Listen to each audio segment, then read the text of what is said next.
What does it take to live your entire life trying not to disappoint your father or your nation? For Son Heung-min, that question has never been theoretical. Long before he became the smiling superstar of the Premier League, the Golden Boot winner, the first Asian to captain Tottenham, there was a boy being molded under a standard no child could ever meet. A childhood built on repetition, discipline, and fear. A father whose demands were so relentless, they turned football into survival. Standards so high that even perfection never felt enough. Because for Son, every win carried expectations. Every loss carried guilt. Every moment echoed the same doubt. Am I enough? So how did the boy, forged under impossible pressure, become the diamond who redefined a nation's destiny in world football? To understand Son Heung-min, you have to see what shaped him when no one was watching.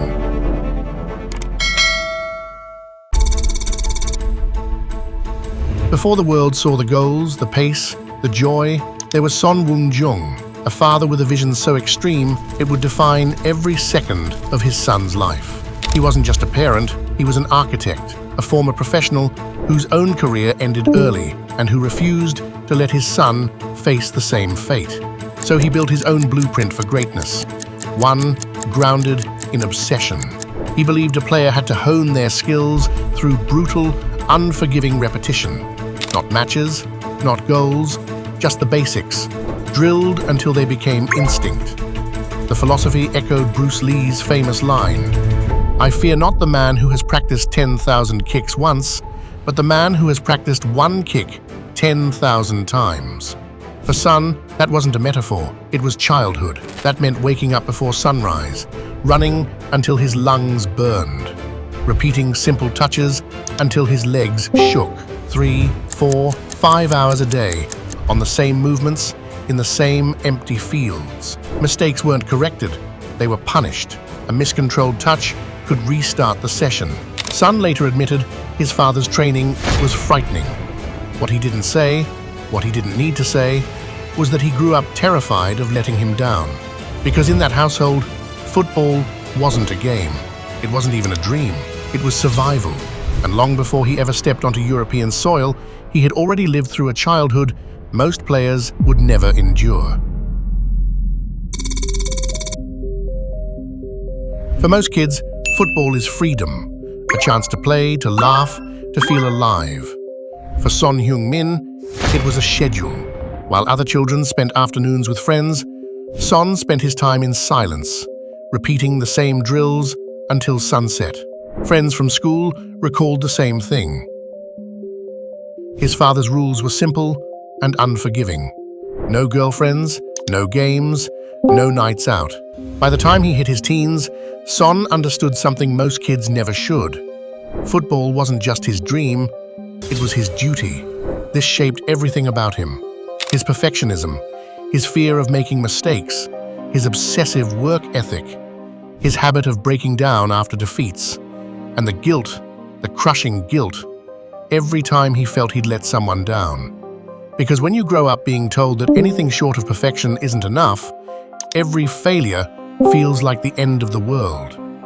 Son didn't just train harder than the kids around him, he aged faster. He grew up in a world where childhood wasn't an option, only improvement, discipline, and expectation.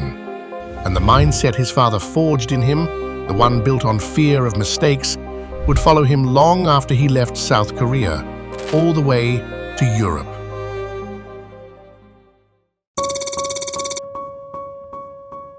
At 16, Son Heung-min left everything he knew behind for a chance to chase the dream his father carved into him.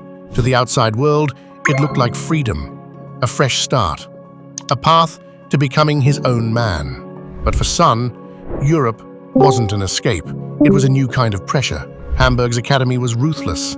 The tempo was faster, the players stronger, the expectations higher than anything he had experienced back home. He lived alone in a small dorm, surrounded by a language he didn't understand, a culture he couldn't connect to, and teammates he didn't know how to talk to. He spent his evenings repeating the same drills he'd learned in South Korea. Old habits didn't disappear. neither did the voice that shaped them. Every match was reviewed, every mistake was pointed out, every decision on the pitch questioned. And so, Son trained harder, stayed later, pushed further, because deep down, he wasn't just trying to succeed in Europe, he was trying to escape the fear of disappointing the one man whose approval he craved more than anything. Germany was where Son learned independence, but it was also where he learned that distance doesn't erase pressure, it only changes the time zone. And before we go any further, if you enjoy stories like this, hit that subscribe button. Every week, we uncover the hidden battles, the struggles, and the triumphs that shape football's greatest players.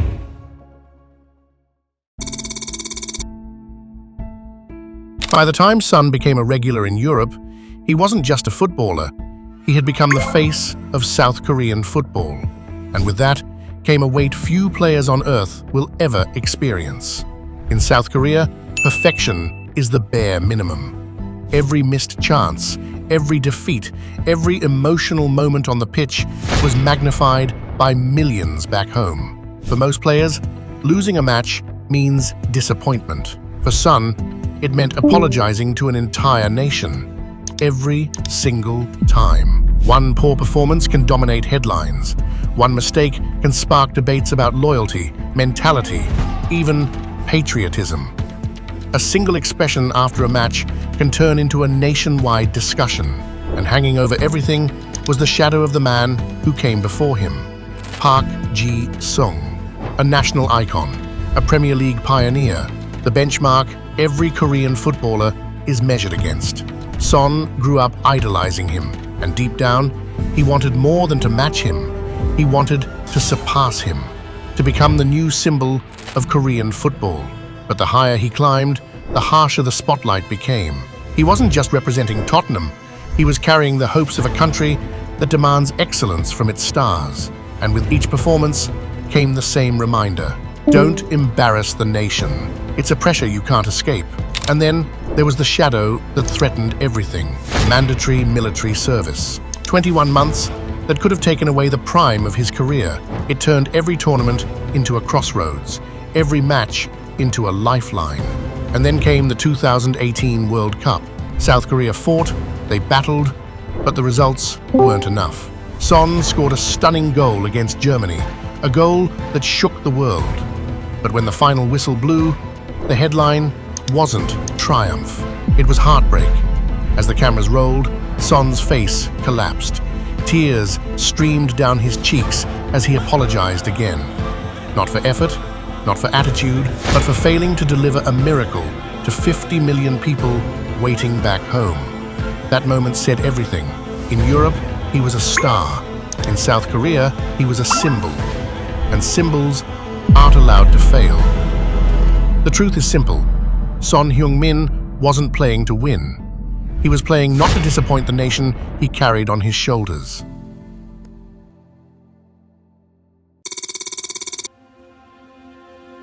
For a player carrying the hopes of an entire nation, pressure doesn't build slowly.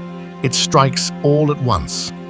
And for Son Heung-min, there were moments when everything he held inside finally cracked. The first breaking point came before the Asian Games, not because South Korea were expected to win, but because they had to. This wasn't just another tournament, it was mandatory military service hanging over his head. 21 months that could have taken away the prime of his career. And when South Korea finally won gold, granting him military exemption, Son didn't react like a man who had secured his future. He didn't celebrate like a superstar. Instead, he stepped in front of reporters and said, "My young teammates worked harder than me." Even in victory, he pushed the credit away from himself. That humility wasn't for show, it was the weight he had carried for years. The pressure to deliver, the fear of failing the people around him, the belief that he always had to give more. Then came one of the darkest nights of his career, the Andre Gomez incident in 2019. A challenge, an accident, an injury. But the moment Gomez fell, Son broke. He covered his face, cried uncontrollably as teammates tried to lift him back to his feet. He was thinking about guilt, about blame, about a moment he feared would define him in the worst possible way. Even after being cleared of wrongdoing, the emotional weight followed him for weeks. But perhaps the deepest breaking point wasn't on the pitch. It was at home. As Son grew older, the pressure from his father didn't soften. Even as a Premier League star, even as one of Asia's greatest players, he lived under expectations that never seemed to end. When a reporter asked about relationships, Son's answer stunned the world. "I can't be a world-class player if I get married." Behind the smile, behind the goals, behind the humble interviews, was a man still shaped by the same fear he carried as a child, the fear of disappointing the one person whose approval mattered most, the father whose standards he still tried to meet, the father he could never fully escape. These moments, the heartbreak, the guilt, the emotional collapse, weren't weaknesses. They were the cracks that revealed the real battle inside him. Because Son Heung-min wasn't just surviving pressure on the pitch. He was surviving pressure in his mind, his home, his country, pressure that nearly broke him more than once. But those cracks didn't destroy him, they hardened him. And soon, they would transform the boy who lived in fear into a leader who would redefine what it means to carry a nation.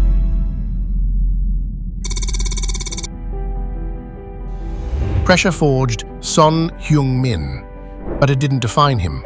What defined him was how he rebuilt himself. Because after every breaking point, Son didn't collapse.